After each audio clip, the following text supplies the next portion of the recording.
ಬಾಗಲಕೋಟೆಯಲ್ಲಿ ಡಕೋಟಾ ಬಸ್ಗಳ ಓಡಾಟ, ಕಿತ್ತು ಹೋದ ಬಸ್ನಲ್ಲೇ ಪ್ರಯಾಣಿಕರು ಸಂಚರಿಸಬೇಕಾದಂತಹ ದುಸ್ಥಿತಿ ನಿರ್ಮಾಣವಾಗಿದೆ.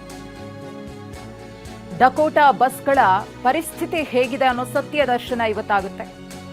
ನಿತ್ಯವೂ ಕೂಡ ಸಂಕಷ್ಟವನ್ನ ಅನುಭವಿಸುತ್ತಿದ್ದಾರೆ ಪ್ರಯಾಣಿಕರು. TV9 reality check. ಸರ್ಕಾರಿ ಬಸ್ಗಳ ಬಣ್ಣ ಬಟಾಬಯಲಾಗಿದೆ. ಮೆಟ್ಟಿಲುಗಳು ಕಿತ್ತು ಹೋಗಿವೆ, ಬಸ್ ಸ್ಟಾಪ್ ಅಲುಗಾಡ್ತಾ ಇದೆ. ಅದೇ ಬಸ್ನಲ್ಲಿ ಪ್ರಯಾಣಿಕರು ಸಂಚರಿಸುತ್ತಿದ್ದಾರೆ. ಇನ್ನು ಕಿತ್ತು ಹೋಗಿರುವಂತಹ ಬಸ್ನ ಮೆಟ್ಟಿಲಿಗೆ ಪ್ಲೈವುಡ್ ತೇಪೆ ಹಾಕುವಂತಹ ಕೆಲಸ ಕೂಡ ಆಗಿದೆ.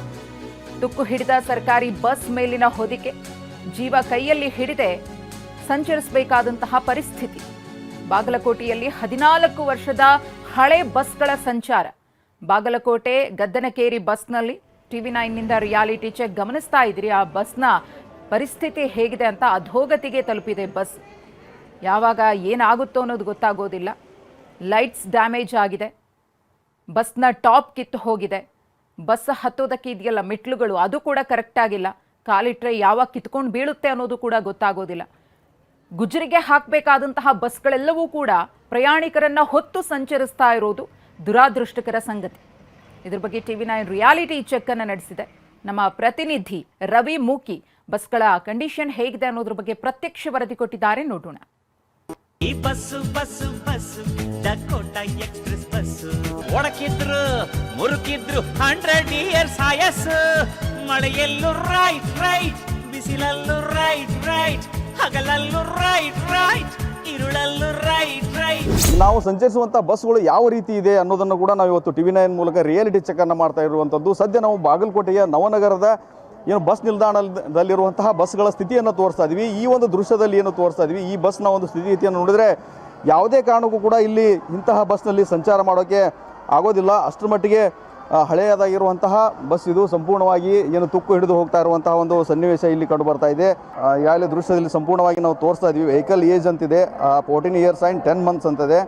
ಏನು ಸ್ಟೇರಿಂಗ್ ಏನಿದೆ ಅದರ ಮುಂಭಾಗದಲ್ಲಿರುವಂಥ ವೈರಿಂಗ್ನ ದೃಶ್ಯವನ್ನು ನೋಡಿಬಿಟ್ರೆ ನಿಜವಾಗಲೂ ಕೂಡ ಒಂದು ಕಳ್ಳು ಪಾಚಿ ಹೊರಗಡೆ ಬಿದ್ದಿರುವಂತಹ ಒಂದು ಸನ್ನಿವೇಶದ ರೀತಿ ಇಲ್ಲಿ ಕಂಡು ಬರ್ತಾ ಇರುವಂಥದ್ದು. ಇಷ್ಟೊಂದು ರೀತಿಯಲ್ಲಿ ಈ ಒಂದು ನಮ್ಮ KSRTC ಬಸ್ಗಳ ಒಂದು ದುರವಸ್ಥೆ ಇಲ್ಲಿ ಹೇಗಿದೆ ಅನ್ನೋದಕ್ಕೆ ಇದೊಂದು ಸ್ಪಷ್ಟವಾದಂತಹ ಒಂದು ಚಿತ್ರಣ ಅಂತಲೇ ಹೇಳ್ಬೋದು. ಚಾಲಕ ಏನು ಈ ಒಂದು ಭಾಗದಿಂದ ಹೋಗಿ ತನ್ನ ಸೀಟಿಗೆ ಏನು ಹೋಗಿ ಕೂರ್ತಾನೆ ಅಂತಹ ಒಂದು ಜಾಗದಲ್ಲಿ ಸಂಪೂರ್ಣವಾಗಿ ತುಕ್ಕು ಹಿಡಿದು ಎಲ್ಲವೂ ಕೂಡ ಕಿತ್ತು ಹೋಗಿರುವಂತಹ ಒಂದು ಏನು ದುರದೃಷ್ಟವಶಾತ್ತಾಗಿರುವಂಥ ಒಂದು ಸ್ಥಿತಿಗತಿಯ ಒಂದು ಬಸ್ ನಮಗೆ ಕೊಟ್ಟಿರ್ತಾರೆ. ಇಂತಹ ಬಸ್ನಲ್ಲಿ ನಮ್ಮ ಪ್ರಯಾಣಿಕರು, ಸಾರ್ವಜನಿಕರು, ಅದರ ಜೊತೆಗೆ ಶಾಲಾ ಕಾಲೇಜಿನ ಮಕ್ಕಳು ಓಡಾಡುವಂತಹ ಸ್ಥಿತಿ. ಬಸ್ಸಿನ ಹೊರಭಾಗದಲ್ಲಿ ಈ ರೀತಿ ಆದರೆ ಒಳಗಡೆಯ ಸ್ಥಿತಿ ಹೇಗಿದೆ ಅನ್ನೋದನ್ನು ಕೂಡ ನಾವು ತೋರಿಸ್ತಾ ಇದ್ವಿ. ಈಗೇನು ಬಸ್ನ ಹಚ್ಚುವಂಥ ಮೆಟ್ಲೇನಿದೆ, ಮೆಟಲ್ನಿಂದ ಕೂಡಿರಬೇಕಾಗಿತ್ತು, ಎಲ್ಲವೂ ಕೂಡ ಮೆಟಲ್ ಕಿತ್ತು ಹೋಗಿರೋದ್ರಿಂದ ಅಲ್ಲಿ ಸದ್ಯದ ಮಟ್ಟಿಗೆ ಪ್ಲೌಡನ್ನು ಹಾಕಿ ತೇಪೆ ಹಚ್ಚುವಂತಹ ಕೆಲಸವನ್ನು ಮಾಡಿದ್ದಾರೆ. ಇಲ್ಲಿ ಗಮನಿಸ್ತಾ ಇರ್ಬೋದು, ಎಲ್ಲವೂ ಕೂಡ ತೇಪೆಯಿಂದ ಕೂಡಿರುವಂಥದ್ದು. ಇಲ್ಲಿರುವಂಥ ಮೆಟಲ್ ಎಷ್ಟು ವರ್ಷ ಆಯಿತು ಕಿತ್ತು ಹೋಗಿ ಅಷ್ಟೊಂದು ಹಳೆಯದಾದ ಒಂದು ಕಿತ್ತು ಹೋಗಿರುವ ಕಾರಣದಿಂದ ಅಲ್ಲಿ ಪ್ಲೌಡನ್ನು ಅಳವಡಿಸಿದ್ದಾರೆ. ಇನ್ನೊಂದು ಕಡೆ ನಾವು ತೋರಿಸ್ತಾ ಇದ್ವಿ, ಇಲ್ಲಿ ನೋಡ್ತಾ ಇರ್ಬೋದು ಮೆಟ್ಟಿಲು ಪ್ರದೇಶದಲ್ಲಿ ಅಂದರೆ ಬಸ್ಸನ್ನು ಹತ್ತುವಂಥ ಸಂದರ್ಭದಲ್ಲಿ ಮೆಟ್ಟಿಲಲ್ಲೇ ಇಷ್ಟೊಂದು ದುರವಸ್ಥೆ ಇದ್ದರೆ ಮತ್ತು ಬಸ್ಸಿನ ಒಳಗಡೆ ಪರಿಸ್ಥಿತಿ ಹೇಗಿರ್ಬೋದು ಅನ್ನೋದಕ್ಕೆ ಇದೊಂದು ಸ್ಪಷ್ಟವಾದಂಥ ಉದಾಹರಣೆ. ಅಷ್ಟರ ಮಟ್ಟಿಗೆ ಇದು ಯಾವಾಗ ಕಿತ್ತು ಹೋಗುತ್ತೆ ಮತ್ತು ಒಂದು ವೇಳೆ ಏನಾದರೂ ಹೆಚ್ಚು ಕಮ್ಮಿ ಆದರೆ ಸಣ್ಣ ಮಕ್ಕಳು ಹೋಗುವಂಥ ಸಂದರ್ಭದಲ್ಲಿ ಕಾಲು ಕೂಡ ಸಿಲುಕಿ ಹಾಕುವಂಥ ಸ್ಥಿತಿ. ಇಲ್ಲಿ ನಾವು ಬಸ್ಸಿನ ಒಳಭಾಗವನ್ನು ತೋರಿಸ್ತಾ ಇದ್ದೀವಿ. ಈಗಾಗಲೇ ಸುಮಾರು ಜನ ಅಂದರೆ ಇದು ಬಾಗಲಕೋಟೆಯಿಂದ ಗದ್ದನಕೆರೆಗೆ ಹೋಗುವಂತಹ ಒಂದು ಬಸ್ಸು. ಇಲ್ಲಿ ಕೆಳಭಾಗದಲ್ಲಿ ತೋರಿಸ್ತಾ ಇದ್ದೀವಿ ನಾವು.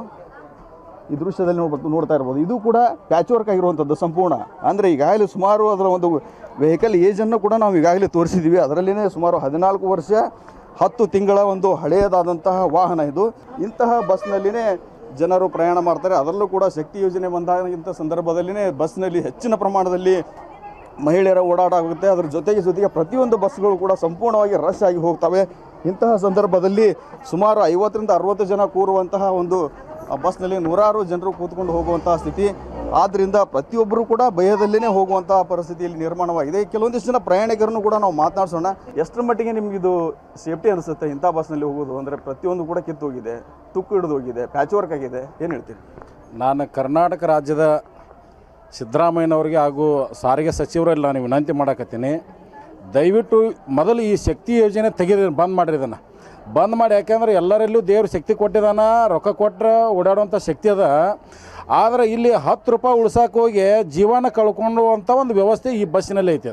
50ರಿಂದ 60 ಸೀಟ್ ಕುಂದ್ರುವಂಥ ಬಸ್ಸಿನಲ್ಲಿ 100ಕ್ಕೂ ಹೆಚ್ಚು ಜನ ನಿಂತಿದ್ದಾರೆ ಅವತ್ತು. ಆ ಬಸ್ಸಿನ ಶಕ್ತಿ ಕೆಪಾಸಿಟಿ ರೇಟ್ ಅದ. ಪಾಪ ಅಧಿಕಾರಿಗಳು ಏನು ಮಾಡೋದವ್ರು ಏನು ಅವ್ರ ಮನೆ ಅಂತ ಅವ್ರ ಪಗಾರದಾಗ ಬಸ್ ರಿಪೇರಿ ಮಾಡ್ಸೋಕ್ಕಾಗತ್ತಾ? ಆಗಂಗಿಲ್ಲ ಅದು. ಅದಕ್ಕೆ ದಯವಿಟ್ಟು ನಾನು ಸರ್ಕಾರಕ್ಕೆ ಸಿದ್ದರಾಮಯ್ಯನವರೇ ಹಾಗೂ ಸಾರಿಗೆ ಸಚಿವರೇ, ನಿಮ್ಮಲ್ಲಿ ಏನಾದರೂ ಜನರ ಬಗ್ಗೆ ಕಾಳಜಿ ಇತ್ತಪ್ಪ ಅಂತಂದ್ರೆ ನೀವು ಈ ಬಸ್ನಾಗ ಅಡ್ಡಾಡ್ರಿ ಅಂದ್ರೆ ಹೌದು ಅಂತ ನಾನು. ಇದಿಷ್ಟು ಏನು ಬಸ್ನಲ್ಲಿ ಪ್ರಯಾಣ ಮಾಡ್ತಿರುವಂಥ ಪ್ರಯಾಣಿಕರ ಮಾತು. ಹೊಸ ಬಸ್ಗಳನ್ನ ಬಿಡುವ ಮೂಲಕ ಜನರಿಗೆ ಒಂದು ಸುರಕ್ಷತಾ ದೃಷ್ಟಿಯಿಂದ ಸುರಕ್ಷತಾ ಪ್ರಯಾಣಕ್ಕೆ ಅನುಕೂಲ ಮಾಡಿಕೊಡ್ಬೇಕು ಅನ್ನೋ ಮಾತನ್ನ ಇಲ್ಲಿನ ಪ್ರಯಾಣಿಕರು ಹೇಳ್ತಾ ಇದ್ದಾರೆ. ಕ್ಯಾಮ್ರಾಮ್ಯಾನ್ ಬಾಪು ಜೊತೆ ರವಿ ಮೂಕಿ, TV9 ಬಾಗಲಕೋಟೆ.